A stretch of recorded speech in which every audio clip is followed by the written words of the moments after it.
வணக்கம். நல்ல நேரம் நிகழ்ச்சியின் சார்பாக அத்துணை சப்ஸ்கிரைபர்களையும் எல்லா அன்பு உள்ளங்களையும் எனது நண்பர்களையும் வருக வருக என வரவேற்பதில் பெருமகிழ்ச்சி கொள்கிறேன்.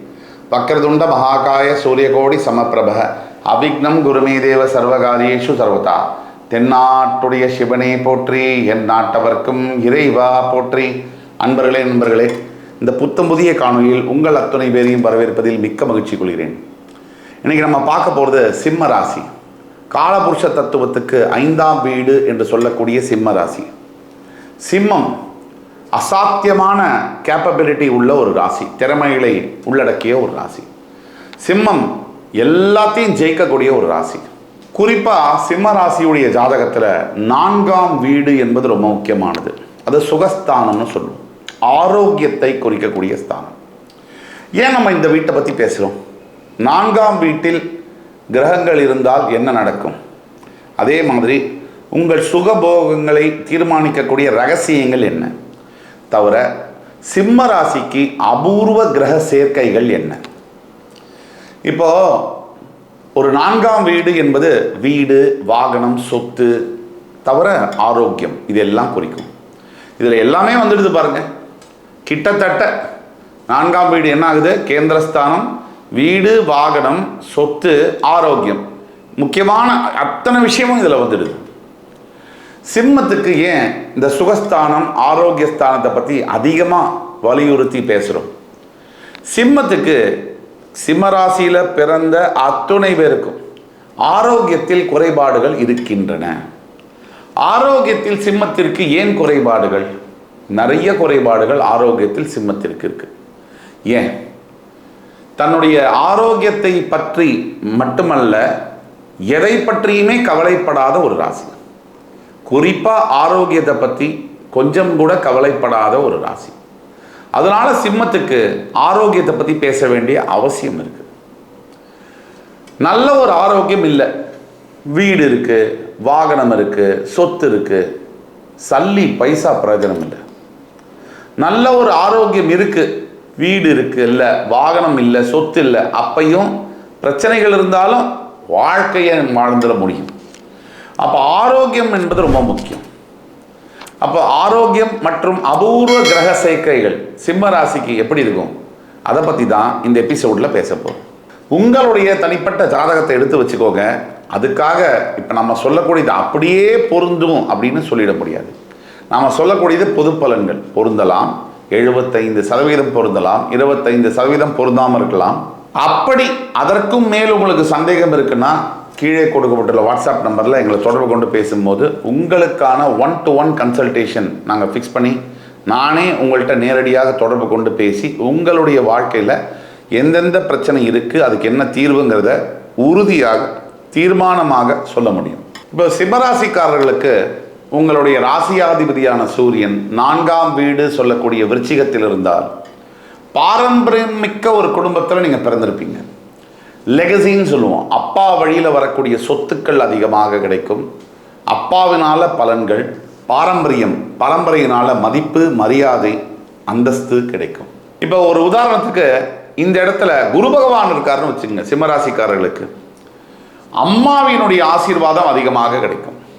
அம்மாவினுடைய அணைப்பு, அரவணைப்பு, அம்மாவின் சொத்துக்கள், அம்மாவின் சொந்தங்கள் மூலியமாக வரக்கூடிய யோகங்கள் எல்லாம் கிடைக்கும். இதுவே சிம்மராசிக்காரர்களுக்கு 4ஆம் இடத்துல செவ்வாய் கிரகம் இருக்கு அப்படின்னா சில லீகல் ப்ராப்ளம்ஸ் வரக்கூடிய வாய்ப்புகள் இருக்கு. ஆனாலும் கண்டிப்பா அசைக்க முடியாத சொத்துக்கள், அசையா சொத்துக்கள் நிறைய வரும் வாழ்க்கையில். சொந்த ஜாதகத்தில் 4ஆம் வீடு விருச்சிகத்தில் செவ்வாய் இருந்தால் நிறைய அசையா சொத்துக்கள், ஆனால் சட்டத்திற்கு புறம்பான வழியில் வரும்.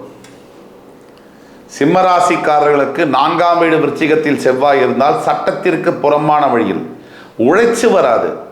உழைக்காமல் யாராவது அன்பளிப்பாகவோ லஞ்சமாகவோ வேறு வழியிலோ வண்டி, வீடு, வாகனங்கள் வரும். அதுவே சிம்மராசிக்காரர்களுக்கு 4ஆம் வீட்டில் விருச்சிகத்தில் புதன் மட்டும் இருந்துட்டார்னா உச்சக்கட்ட புத்திசாலி, மிக துல்லியமாக கணிக்கக்கூடிய புத்தி திறன்கள். அதே மாதிரி கமிஷன் ஏஜென்ட்ஸ், இடைத்தரகர்களாக இருக்கக்கூடிய யோகங்கள், எந்த ஒரு விஷயத்தையும் புத்தி கூர்மையுடன் பயங்கரமாக அணுகக்கூடிய அனலிட்டிக்கல் பிரெயினுடன் அதிலிருந்து பூந்து வெளியில் வரக்கூடிய யோகம் சிம்ம ராசிக்காரர்களுக்கு விருச்சிகத்தில் புதன் இருந்தால் அமையும். அதே மாதிரி சிம்மத்திற்கு 4ஆம் வீடு என்று சொல்லக்கூடிய விருச்சிகத்தில் சுக்கிர பகவான் இருந்துட்டார். சுகபோகமான வாழ்க்கை, லக்ஸுரியான லைஃப், கேட்கறதுக்கு முன்னாடியே தட்டில் இருக்கும். எது வேணுமோ, எனக்கு இனிப்பு வேணும், பலகாரம் வேணும், ஜூஸ் வேணும் குடிக்க, இந்த இடத்துக்கு போகணும் வரணும், இதை வாங்கணும், சுலபமாக வாழ்க்கை, ரொம்ப சொகுசான வாழ்க்கை. இது சிம்மராசியாக இருந்து 4ஆம் வீட்டில் சுக்கிர பகவான் இருந்து விட்டார். இப்போ நாம் சொல்லக்கூடியது இல்லை, உங்களுக்கு வேற மாதிரி பலன்கள் இருக்குன்னா பிறப்பு ஜாதகத்தில் ஃபுல்லாக பார்க்கணும், பார்த்து அதை நிவர்த்தி செய்யணும். ஆக உங்களுக்கு சந்தேகம் இருக்குன்னா கீழே கொடுக்கக்கூடிய வாட்ஸ்அப் நம்பரில் எங்களை தொடர்பு கொண்டு பேசினா 1-to-1 கன்சல்டேஷன் பண்ணி உங்களுக்கான ஜாதகத்தை பார்த்து துல்லியமான பலனை கண்டிப்பாக தர இயலும். அதுவே சிம்மராசிக்காரர்களுக்கு 4ஆம் பாவம் என்று சொல்லக்கூடிய விருச்சிகத்தில் சனி பகவான் அமர்ந்து விட்டால் அந்த வாழ்க்கை ஃபுல்லாக மனபாரம், ஏதோ மனசில் போட்டு குடையிற மாதிரி இருக்கும். தான் சொந்த ஆரோக்கியத்தில் கூட எப்போ பார்த்தாலும் ஏதாவது ஒரு பிரச்சனைகளை கொடுத்துக்கிட்டே இருக்கும். அதை மருத்துவர்கிட்ட போய் கவனம் பண்ணிக்கிட்டே இருக்கணும். கவலைப்படுறதுக்கு ஒன்றும் இல்லைனாலும் வீடு நிலங்கள் சொத்து வாங்கும் போது வில்லங்கம் இல்லாமல் வாங்கணும் அப்படிங்கிறத கரெக்டாக கவனித்து வாங்கணும். அதுவே சிம்மராசி என்பவர்களுக்கு 4இல் ராகு இருந்து விட்டால் அபரிவிதமான ஆற்றல், பயங்கர அளவற்ற ஆசைகள் இதெல்லாம் இருக்கும். விருச்சிக ராகு சிம்மராசி என்பவர்களுக்கு இருக்குமே ஆனால் பிறப்பு ஜாதகத்தில் உங்களை மாதிரி எஃபிஷியண்ட்டாக எவ்வளோ பெரிய சேலஞ்சையும் ஹேண்டில் பண்ணக்கூடியவர்களை பார்க்கவே முடியாது. உள்ள பூந்து நுழைஞ்சு வெளியே வந்துடுவீங்க. இதுதான் 4இல் விருச்சிக ராகு இருக்கும் போது சிம்மராசி அன்பர்களுக்கு வரக்கூடிய யோகம். அதே 4ல் கேது பகவான் இருக்கார் உங்களுக்கு அப்படின்னா எது மேலேயும் அட்டாச்மெண்ட் இருக்காது, எதை பற்றியும் கவலையும் இருக்காது, உங்களுடைய வாழ்க்கையில் எது மேலேயும் ஆசையும் இருக்காது. எந்நேரமும் சாமி, கோவில், இல்லை ஆன்மீகம், இல்லை தெய்வீகம், இல்லை தத்துவங்கள், இப்படி ஏதாவது ஒன்று பிடிச்சிக்குவீங்களே தவிர உலக வாழ்க்கை மேலே அதிகமான நாட்டங்கள் இருக்காது.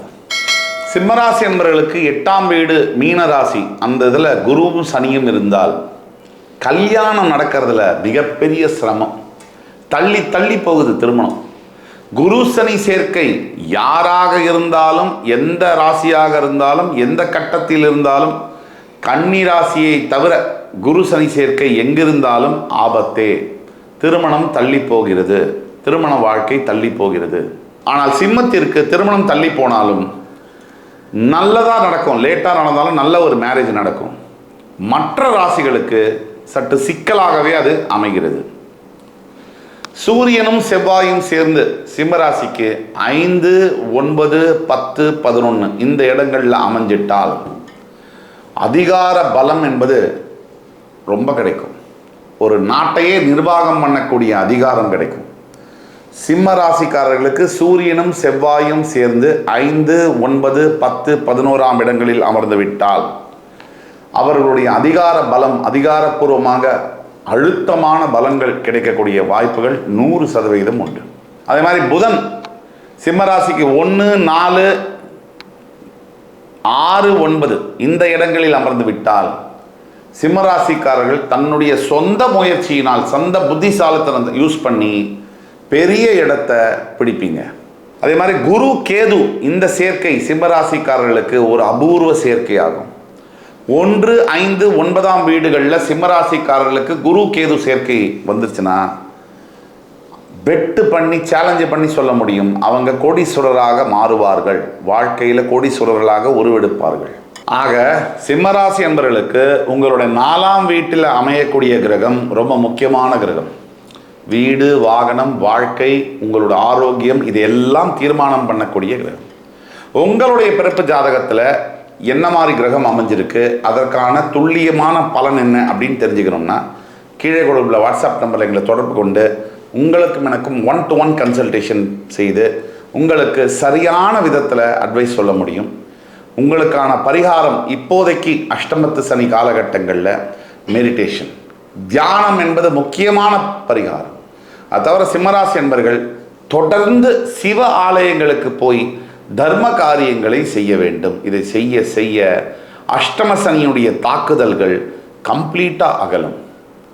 என் இனிய சிம்மராசி அன்பர்களே, இந்த எபிசோடு உங்களுக்கு பிடிச்சிருக்கும்னு நம்புகிறேன். அடுத்து வரும் காணொலியில் வேறொரு சந்தர்ப்பத்தில் மறுபடியும் உங்கள் எல்லோரையும் சந்திக்கும் வரை உங்களிடமிருந்து விடைபெறுவது உங்கள் சுபாஷ் பாலகிருஷ்ணன். நன்றி, வணக்கம், வாழ்க வளமுடன்.